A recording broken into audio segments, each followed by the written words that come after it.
Voici, pour l'éternité, +1. L'auberge de Sunset Arbor, tome 6. Écrit par Sophie Love. Narré par Muriel Redouté. Chapitre 1.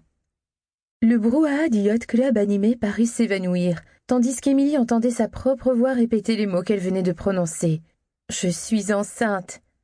En face d'elle, Daniel et Chantelle arboraient tous deux une expression de surprise identique. Aucun d'eux ne prononça un mot. Émilie elle-même se sentait trop abasourdie pour dire autre chose. Cela ne faisait qu'une minute ou deux que le test de grossesse qu'elle avait réalisé dans les toilettes du yacht club lui avait révélé sa nouvelle réalité. Elle ne l'avait pas encore convenablement assimilée. Ce fut Chantelle qui finalement brisa le silence, pas avec des mots, mais avec un cri de joie. Son exclamation joyeuse parut sortir Daniel de sa transe. Il tendit la main par-dessus la table et attrapa celle d'Émilie. Des larmes brillaient dans ses yeux. « Vraiment ?» Les yeux plongés dans ceux de Daniel, Émilie hocha de la tête. Une vague d'émotion l'envahit. Ce n'était désormais plus seulement le choc, mais l'excitation, le ravissement, la joie.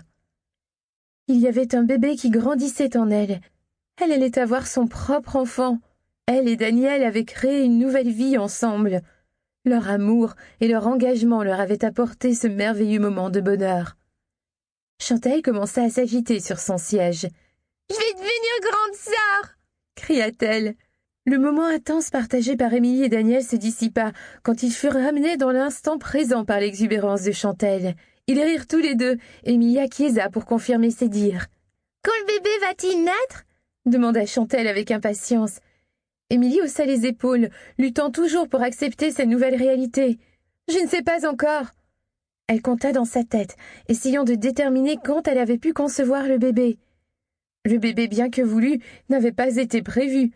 Un heureux accident s'était produit à un moment ou à un autre. Émilie pensa à toutes les crises qu'elle avait eues récemment, celles qu'elle avait mises sur le compte du stress et les nombreuses nausées qu'elle avait supposées être de l'anxiété. Auraient-elles pu être les premiers signes d'une grossesse ? Elle avait été tellement débordée ces derniers temps, avec le mariage, l'adoption, son père et Roman Westbrook, qu'elle n'avait même pas réalisé que ses règles étaient en retard.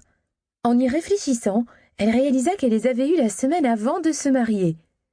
Des semaines auparavant. Si elle était enceinte lors de leur lune de miel, elle est peut-être déjà à la moitié de son premier trimestre. « Nous devrons parler au médecin », expliquait Émilie à Chantelle. « Ils vont pouvoir calculer depuis combien de temps je suis enceinte. » Sample complete. Ready to continue?